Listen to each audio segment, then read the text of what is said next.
What's going on, Packers Nation? I am your host, Taylor Bretl, back with another episode of Packers Latest. Happy Friday to all of you watching out there. If you're watching it live, good morning. Assuming you're in Eastern Time, Central Time, but maybe you're not. Maybe it's right in the afternoon. No matter where you're tuning in from, I want to wish you guys a happy Friday and a welcome to Packers Latest. Once again, I'm your host, Taylor Bretl, and I got you covered with the latest news on the green and gold Green Bay Packers. Packers have the New York Giants up ahead this Sunday. It will be a Packers-filled show. But in our first talking point, we are going to start with the Giants, who have had a lot of shakeup in their quarterback room. As we talked about last episode, Jameis Winston is expected to be the starter in that game. And now in their coaching room, I mean, there's lots and lots to talk about there. With Brian Daboll getting fired, there's a lot of roles that need to be filled. So the new head coach for the New York Giants will be their offensive coordinator, Mike Kafka. He moves up into that role for New York. Kafka's been with the Giants since 2022 as their offensive coordinator. He'll now move up into the interim role. Some background on Kafka, I found this very interesting when doing some research. He was actually with the Kansas City Chiefs before the Giants. And if you know the Chiefs and you think about how long they've dominated, it's right around when Kafka was there with that staff. Kafka began as an offensive quality control coach in 2017. He was then promoted to quarterback coach in 2018, which was the year that Patrick Mahomes became the starter, and which was the year that Patrick Mahomes won his first MVP award. Later on in his Chiefs tenure, he was added as the passing game coordinator title in 2021. So he's been around the league for a while. He's been with a good team in the Kansas City Chiefs for a while, and obviously his success there earned him that offensive coordinator role with New York. And now his offensive coordinator role is getting boosted as the interim head coach. But with Kafka going to the interim head coach role, now you need an offensive coordinator. A little bit more shakeup there. The new offensive coordinator for this Giants team, at least for the rest of the season until they find a new head coach, Giants are going to go with Tim Kelly, who was previously their tight end coach. You look at Kelly, he has some background as an offensive coordinator as well. He was with the Houston Texans from 2019 to 2021, and he was with Tennessee in 2023. So both of these guys, tons of experience with the Giants, experience outside of the Giants, success outside of the Giants, looking for more success with the Giants. It's obviously kind of a mess right now. The tons and tons of injuries don't help. Now with the fired head coach, you're moving up in these roles. New opportunities, so you cannot count this Giants team out. You just don't know. This is a Giants team, as I mentioned last episode. They're playing with, there's nothing to lose almost besides, I guess, literally the game. But they're playing with really nothing to lose. You got Jameis Winston in there. You know he's going to let the ball fly. And it's going to be a whole new look, most likely, right? These guys moving up in the roles, they see what's going wrong. It's now under their own hands. The OC, or new OC, new interim head coach. There's going to be a lot of things different and a lot that Matt LaFleur and the Packers will have to prepare for. I'd be shocked if they stick with the same old script because that's only got them to 2-8 this season. But hey, you never know. But it's really important to note, especially with both of these guys having deep backgrounds in the NFL and deep success in the NFL, this is not a game to overlook, even though it looks like one that should be a quote-unquote easy win for the Packers, get back on track. You cannot overlook any game for the rest of their schedule, especially this Sunday. But with this game this Sunday, we got to talk about some players. Maybe where are they, right? We're trying to find some more involvement, especially on the offensive side. Where has Matthew Golden been on the field? Now, I know he missed last game against Philadelphia with that shoulder injury, so we know where he's been for that game. He was out. He was sidelined. We knew he was out for that one. But previously, this is a first-round pick for Green Bay where the fans were amped up. They finally got Golden. They finally went with that first-round draft pick being a wide receiver. And now his usage is almost gone. He's not really in the mix. You look at his last two games, obviously, as I just said, did not play against Philadelphia. But you look at the two games before that, I mean, against the Panthers and against the Steelers, just 5 catches for 13 yards. This is a Matthew Golden who, out of college, you saw those deep routes. You saw what he did at Texas. He was kind of like maybe he'll pair with Christian Watson, get down the field, get some deep targets. He's being used on so many screens and end arounds that are just honestly getting stopped every time. Not looking pretty. Not saying that's his fault. Maybe it's more on the play calling and he's just the one receiving the ball on those plays.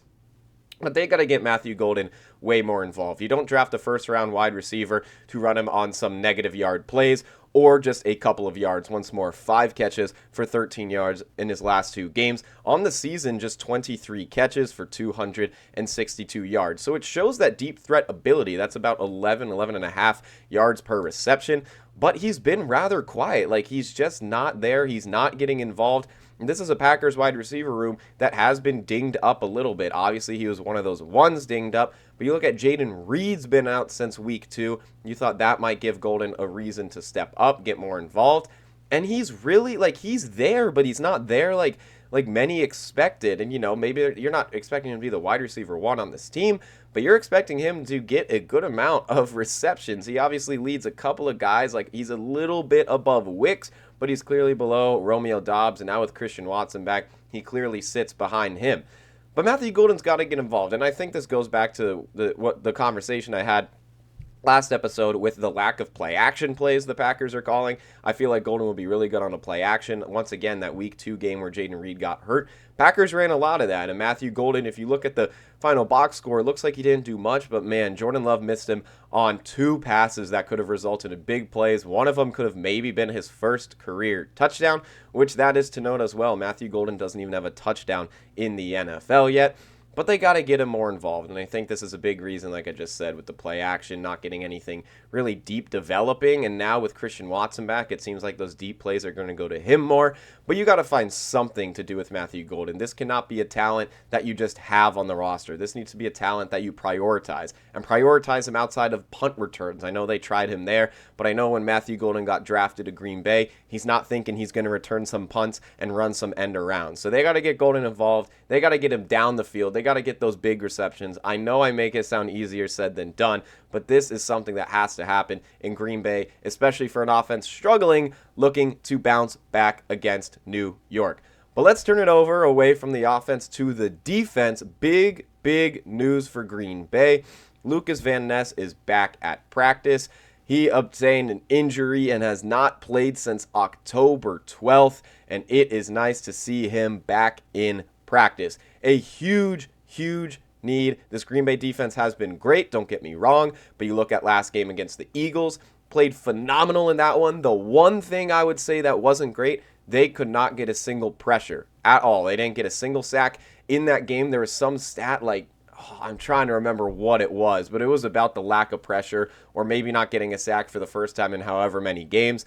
There was none of that. Obviously still held arguably the best team in the NFL and the Philadelphia Eagles to just 10 points, but the pressure was not there. So with Lucas Van Ness possibly coming back on Sunday, that will be a huge addition. Obviously on the depth chart, you look, Rashawn Gary, Micah Parsons will still be above him, but Van Ness is such a good depth piece. People call him Hercules. He's huge. He weighs 275 pounds. He's a first-round draft pick out of Iowa. He is a monster, and he's someone that the Packers would love to have back. You look at his stats this season in 5 games, 11 tackles, 6 of them solo tackles, and 1.5 sacks.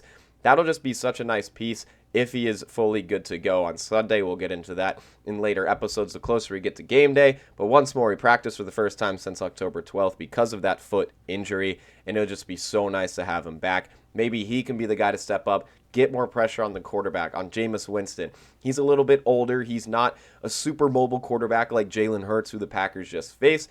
He's not mobile like Jackson Dart, who the Packers could be facing. So he could be a huge addition to bring that pressure.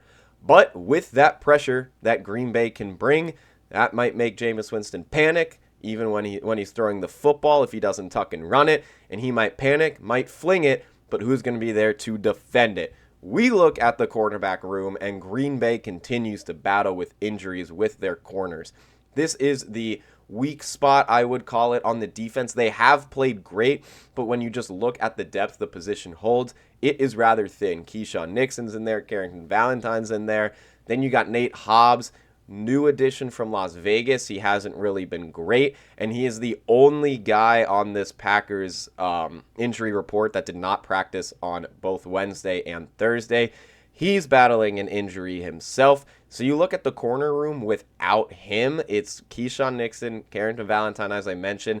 doing the big load, then you got to get Bo Melton in there, but he just became a defensive back this season, so this isn't a guy that's been a cornerback for very long. He played wide receiver last game because the receiving room got so hurt and they needed him there. So it really feels like this Packers corner room really just has two corners. That's not to discredit Melton. It's not to discredit Hobbs when he's hurt. It's just the reality of it. They really have four guys, and you can tell their safeties are the ones that need to step up. You saw the one touchdown against Philadelphia. It was over Evan Williams, one of the safeties for the Packers. But these safeties just have to step up huge. Lots of shoes to fill. Xavier McKinney, obviously a big addition for Green Bay as well. Came in with Josh Jacobs as both of those offseason additions. He's been phenomenal. You might not see much in the box score, in the stats for him, because they just don't target him because he's so locked down. They never really throw the ball in his direction. But looking at a Jameis Winston that is almost 1-to-1 in touchdown to picks, he had 12 touchdowns to 12 picks in games that he started last season, 154 touchdowns to 111 interceptions, I believe, on the career. This is a quarterback that throws interceptions, but this is a corner room that is rather thin and really has not got many interceptions on the season. But that doesn't mean that it won't happen. There's a first time for everything, and with Lucas Van Ness coming back, if that pressure can get better, make Winston panic, maybe make some bad throwing decisions, it could lead to some turnovers. But that's all I got for you guys today. I appreciate you tuning in as always. There will obviously be way more content to come before this game and after this game, hoping for a win on Sunday. But there will be more updates with the injury news. When it gets to Saturday, you basically should know who will be in there and who will not be in there for Green Bay. Hoping that Matthew Golden can be back and get more involved. Looks like Luke Van Ness is trending to be good to go. Hopefully Nate Hobbs can battle that injury, come back in the corner room. I know he's had struggles there, but you always like to have all of your pieces if you can. But once more, I appreciate you guys tuning in for another episode of Packers Latest. I am your host, Taylor Bretl, and as always, go Pack Go.